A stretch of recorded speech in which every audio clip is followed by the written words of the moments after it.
Beauté, bienvenue à vous sur la chaîne École 242. C'est un plaisir de vous retrouver ce jour sur notre chaîne École 242 pour partager des informations de qualité sur le Congo-Brazzaville et mettre en lumière le Made in Congo. À une année des élections présidentielles au Congo-Brazzaville, nous pensons qu'il est temps de revisiter rapidement, en bref, le parcours des 6 valeureux hommes qui ont dirigé notre beau pays. On sera très content de lire vos avis en commentaire.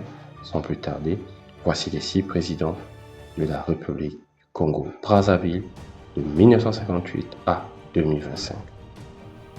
Pour plus de vidéos, abonnez-vous massivement et activez la cloche de notification.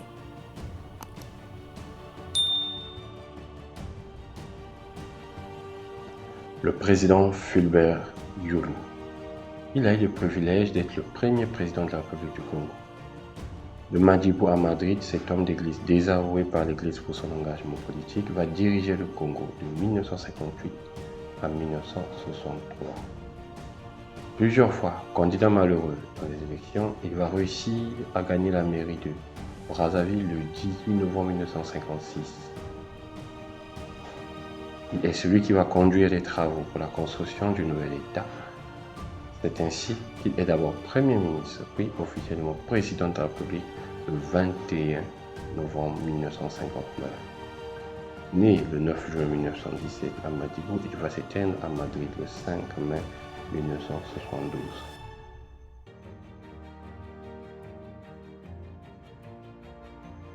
Le président Alphonse Massamba Deba. Né en février 1921, il devient président de la République du Congo le 15 août 1963. Il a commencé sa carrière comme enseignant au Tchad, puis revient au pays comme directeur de l'école de Mosendio en 1948. C'est là le début d'une carrière fructueuse qui va l'emmener tour à tour au cabinet du ministère de l'Éducation en 1959, au Parlement en 1961, puis ministre du Plan et de l'Occupement jusqu'à sa démission en 1963 pour divergence d'opinion avec le président de l'époque, le président Fulbert Yulu. Le mouvement des Trois Glorieux va finir de l'installer au pouvoir le 15 août 1963, poste qu'il occupera jusqu'en septembre 1968. Le 4 septembre, il démissionne parce que tous les pouvoirs étaient presque déjà dans les mains du capitaine Marien Ngouabi et sa troupe. En retraite, mais toujours consulté par le président Ngouabi, son successeur, il va mourir exécuté le 25 mars 1977, reconnu coupable de complicité d'assassinat sur le président Marien Ngouabi.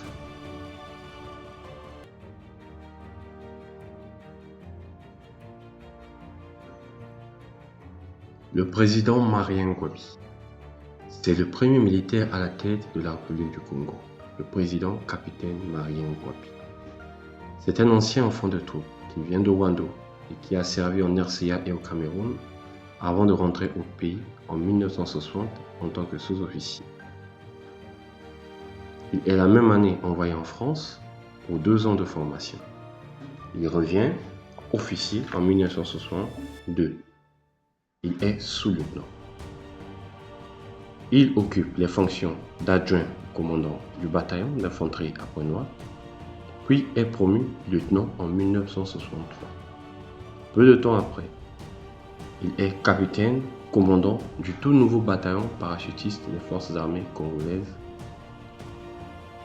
Il est donc de retour à Brazzaville en 1967.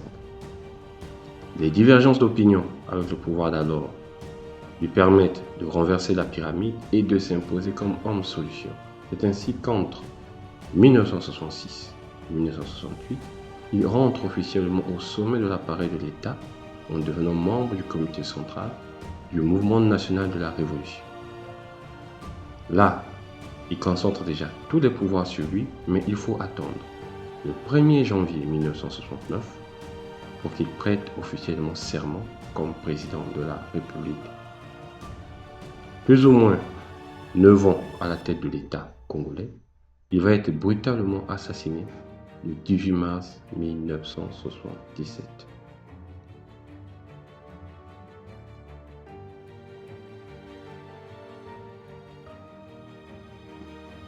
Le président Joachim Yombi Opango. Né le 14 janvier à Ouando, il est colonel quand il devient officiellement président de la République du Congo, en ce temps République populaire du Congo le 6 avril 1977, cumulativement en fonction du président du comité militaire du parti unique PCT. Lui aussi, ancien enfant de troupe, 54-57, va servir l'Afrique avant de servir le Congo, sous le président Massamba Deba premièrement, comme commandant de la première compagnie en 63, chef de cabinet militaire du président en 65 et attaché militaire à Moscou en 66. Sous le président Marine Ngouabi, il va successivement être commandant du bataillon paracommando en 68, chef d'état-major général en 69. À la réinstauration du comité central du parti unique le 5 février 1979, il perd sa fonction de président de la République. Aujourd'hui, il repose en paix depuis le 30 mars 2020. On ne peut pas laisser à n'importe qui la gestion de l'eau, de l'électricité et même du téléphone. Ce sont des secteurs stratégiques à mon avis, sur lesquels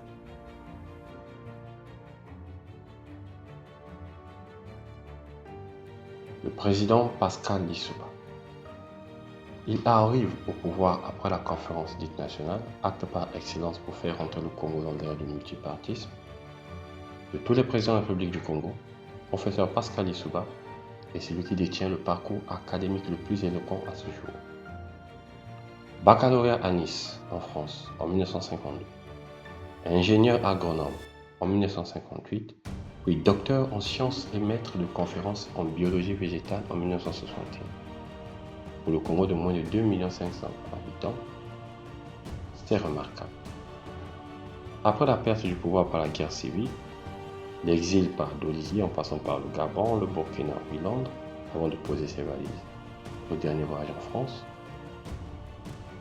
le président Pascal Lissouba est né le 15 novembre 1931. Professeur Pascal Lissouba est officiellement président de la République du Congo du 31 août 1992 au 24 octobre 1997. C'est le 24 août 2020 que le président Pascal Lissouba tire sa révérence dans le sud de la France, à Perpignan, où son corps fut inhumé le 31 du même mois. Si notre ambition est de transformer notre pays, je l'ai déjà dit à beaucoup d'entre vous, il est impossible de transformer, j'attends la suite, sans former.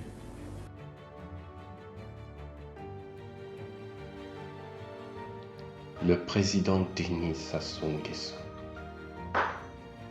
né le 23 novembre 1943, il devient président pour la première fois après un parcours politico-militaire singulier et un rapprochement audacieux des cercles du pouvoir du temps du monopartisme en 1979, en prenant la tête du dit parti, le Parti congolais du travail.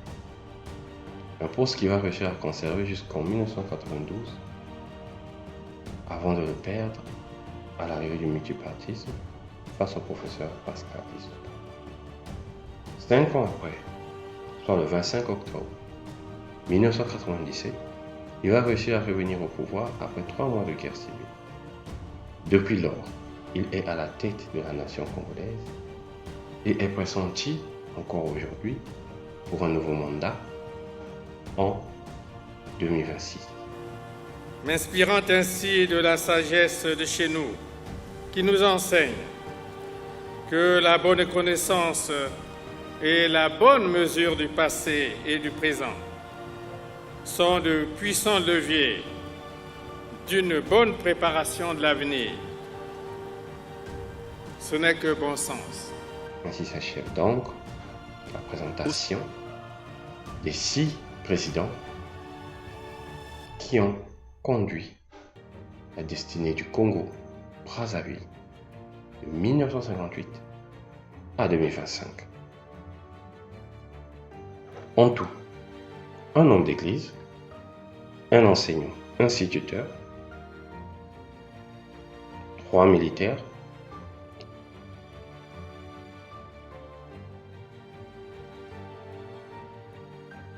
et un professeur.